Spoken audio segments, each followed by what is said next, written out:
आपका dictation start होगा 3 second के बाद। स्टार्ट।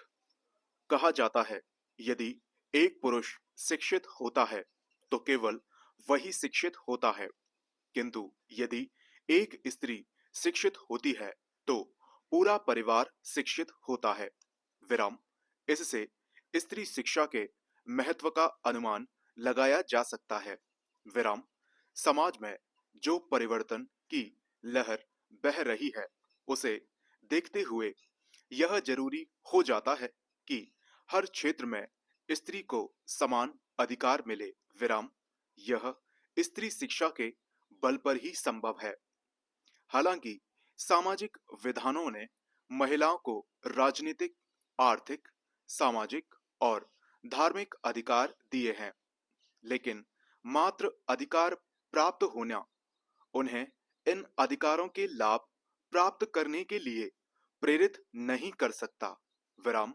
कानून उन्हें चुनाव में वोट देने, चुनाव लड़ने और राजनीतिक पद ग्रहण करने का अधिकार भले ही दे दे, लेकिन यह उन्हें ऐसा करने के लिए बाध्य नहीं कर सकता। विराम। पैरा। कानून महिलाओं को पिता की संपत्ति में हिस्सा लेने का अधिकार दे सकता है, पर वह उनको अपने भाइयों से अपना हिस्सा लेने के लिए बाध्य नहीं कर सकता। विराम। कानून स्त्री को अपना जीवन साथी चुनने का अधिकार दे सकता है और अपने पति को तलाक देने का अधिकार भी दे सकता है, लेकिन कितनी स्त्रियां इन अधिकारों का प्रयोग कर पाती हैं? इसका कारण है अशिक्षा। विराम। वे जागरूक नहीं है और आज भी परंपरागत मूल्यों से चिपकी हुई हैं। विराम। साहस की कमी उन्हें साहसिक कदम उठाने से रोकती है, इसलिए शिक्षा ही उन्हें उदार एवं व्यापक दृष्टिकोण से संपन्न व्यक्तित्व की स्वामिनी बनाएगी तथा उनकी अभिरुचियों, मूल्यों एवं भूमिका विषयक विचारों को बदलेगी। विराम। पैरा। यदि हम भारतीय समाज के इतिहास का अध्ययन करें तो यह दृष्टव्य होता है कि कुछ अंधकारमय कालखंड को छोड़कर यहाँ सामान्यतया स्त्री की शिक्षा एवं संस्कार को महत्व प्रदान किया गया। विराम। ऋग्वैदिक काल तथा उपनिषद काल में नारी शिक्षा की व्यवस्था थी। विराम। उच्च शिक्षा के लिए पुरुषों की भांति स्त्रियां भी शैक्षिक अनुशासन के अनुसार ब्रह्मचर्य व्रत का पालन कर शिक्षा ग्रहण करती थीं और पुरुषों के समान ही समाज में प्रतिष्ठित होती थी। विराम। वैदिक युगीन साहित्य में अनेक विदुषी स्त्रियों का उल्लेख मिलता है। विराम। शास्त्रों की रचना करने वाली नारियों को ब्रह्मवादिनी कहा गया है। इनमें कोमशा, लोपामुद्रा, घोषा, इंद्राणी, विश्ववरा आदि के नाम प्रसिद्ध हैं। विराम। पैरा। उस काल में नारियां पुस्तक रचना, शास्त्रार्थ तथा अध्यापन कार्य में रुचि, उच्च शिक्षा का उपयोग करती थीं। शास्त्रार्थ प्रवीण गार्गी और अनुसुईया नाम का जगत प्रसिद्ध है। विराम। पतंजलि ने जिसकी शक्ति की शब्द का प्रयोग किया है वह भाला धारण करने वाली अर्थ का बोधक है। विराम। इससे प्रतीत होता है कि उन दिनों की नारियों को सैनिक शिक्षा भी दी जाती थी। विराम। इसके अतिरिक्त स्त्रियों को ललित कला, नृत्य, संगीत आदि विधाओं की शिक्षा भी दी जाती थी। इसके बाद बौद्ध युग में भी स्त्री शिक्षा का महत्व विषय रही है। विराम। पैरा। मध्यकाल में मुस्लिम सभ्यता एवं संस्कृति के आगमन के साथ स्त्री शिक्षा का स्तर लगातार गिरता चला गया। विराम। पर्दा प्रथा के कारण स्त्री शिक्षा लगभग लुप्तप्राय हो गई। केवल अपवाद रूप में समृद्ध मुसलमान परिवारों की महिलाएं ही घर पर शिक्षा ग्रहण करती थीं। विराम। इनमें नूरजहां, जहां आरा आदि के नाम प्रसिद्ध हैं। लेकिन सामान्यतया महिलाओं की स्थिति मध्यकाल में सबसे दयनीय थी। विराम। हिंदू समाज में भी बाल विवाह, सती प्रथा जैसी अनेक कुरीतियों के कारण बहुसंख्यक नारियां शिक्षा से वंचित रहीं। विराम। पैरा। इस आयोग ने स्त्री शिक्षा के संबंध में अनेक उत्साहवर्धक सुझाव प्रस्तुत किए, लेकिन रूढ़िवादिता के कारण वे अधिक प्रभावी तरीके से कार्यान्वित नहीं हो सके। विराम। नारी उच्च शिक्षा की दृष्टि से वर्ष 1916 बहुत महत्वपूर्ण है, क्योंकि इस समय दिल्ली में लेडी हार्डिंग कॉलेज एवं समाज सुधारक डी.के. कर्वे द्वारा बंबई में लड़कियों के लिए विश्वविद्यालय खोला गया। विराम। इसी समय मुस्लिम स्त्रियों ने भी उच्च शिक्षा के क्षेत्र में पदार्पण किया। विराम।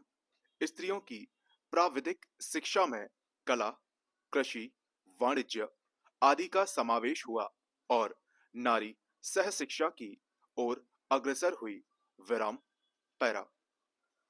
इसके अतिरिक्त समय समय पर बनाई गई स्त्री शिक्षा संबंधी नीतियों में भी महिलाओं की शिक्षा पर विशेष ध्यान दिया गया। विराम।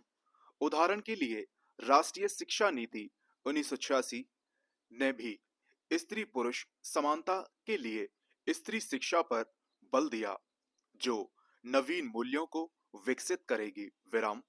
इस नीति में स्त्रियों के विकास के लिए सक्रिय कार्यक्रम बनाने हेतु शैक्षिक संस्थाओं को प्रोत्साहन देने, स्त्रियों की निरक्षरता समाप्त करने, प्रारंभिक शिक्षा तक स्त्रियों की पहुंच संबंधी बाधाओं को हटाने तथा व्यावसायिक, प्राविधिक एवं पेशेवर शिक्षा पाठ्यक्रमों में लिंग रूढ़ियों के स्थिर रूपों को समाप्त करने के लिए गैर भेदभाव नीति अपनाने आदि पर जोर दिया गया। विराम। पैरा। सरकारी और गैर सरकारी संगठनों के प्रयासों के फलस्वरूप आज स्त्री शिक्षा के स्तर एवं आयाम में निरंतर वृद्धि होती जा रही है। विराम। स्त्रियां अपने अधिकारों से परिचित होकर पुरुषों के समक्ष स्वयं को सिद्ध करने के लिए शिक्षा के महत्व की अपरिहार्यता समझने लगी हैं। विराम। उन्हें एहसास हो गया है कि प्रगतिशील एवं शिक्षित समुदाय बनने से स्त्री पुरुष का भेद स्वतः ही मिट जाएगा। विराम। इसी आत्मविश्वास का परिणाम है कि आज वे शिक्षा के क्षेत्र में पुरुषों को चुनौती दे रही हैं। विराम। वे शिक्षित होकर प्रत्येक क्षेत्र में पुरुषों के समक्ष ही सेवाएं दे रही हैं, लेकिन यह तो स्त्री शिक्षा का एक ही पहलू है। विराम। पैरा। वास्तविकता तो यह है कि अभी भी हमें स्त्री शिक्षा को विस्तार देने की दिशा में बहुत से प्रयास और करने हैं। विराम। वर्ष 2011 की जनगणना के अनुसार भारत की केवल महिलाएं शिक्षित हैं, अर्थात महिलाओं का एक बहुत बड़ा वर्ग शिक्षा की पहुंच से दूर है। विराम। सामान्य अनुभव यह बताता है कि स्त्री शिक्षा के संदर्भ में शैक्षिक अवसरों में सर्वाधिक भेदभाव जेंडर के आधार पर किया जाता है। विराम। शहरी क्षेत्रों में जेंडर के आधार पर भेदभाव बहुत कम देखने को मिलता है, जिससे वहां स्त्री शिक्षा की स्थिति अपेक्षाकृत बेहतर है। लेकिन इस मानसिकता के कारण ग्रामीण परिवेश और निम्न सामाजिक आर्थिक स्तर से आने वाली लड़कियां आज भी शैक्षिक अवसरों से वंचित हैं। विराम। पैरा। किसी भी स्वस्थ एवं उन्नत समाज और राष्ट्र के लिए आधी आबादी अर्थात महिलाओं का योगदान परम आवश्यक है, लेकिन वे अपना प्रभावी योगदान तभी दे पाएंगी जब वे शिक्षित होंगी। इसलिए समाज के सभी सदस्यों को स्त्रियों की उन्नति के लिए और उनके माध्यम से राष्ट्र के विकास के लिए स्त्री शिक्षा के प्रति सकारात्मक दृष्टिकोण अपनाने की आवश्यकता है। विराम। महिलाओं की प्रगति ही समाज और देश की प्रगति का आधार है। संपूर्ण विराम।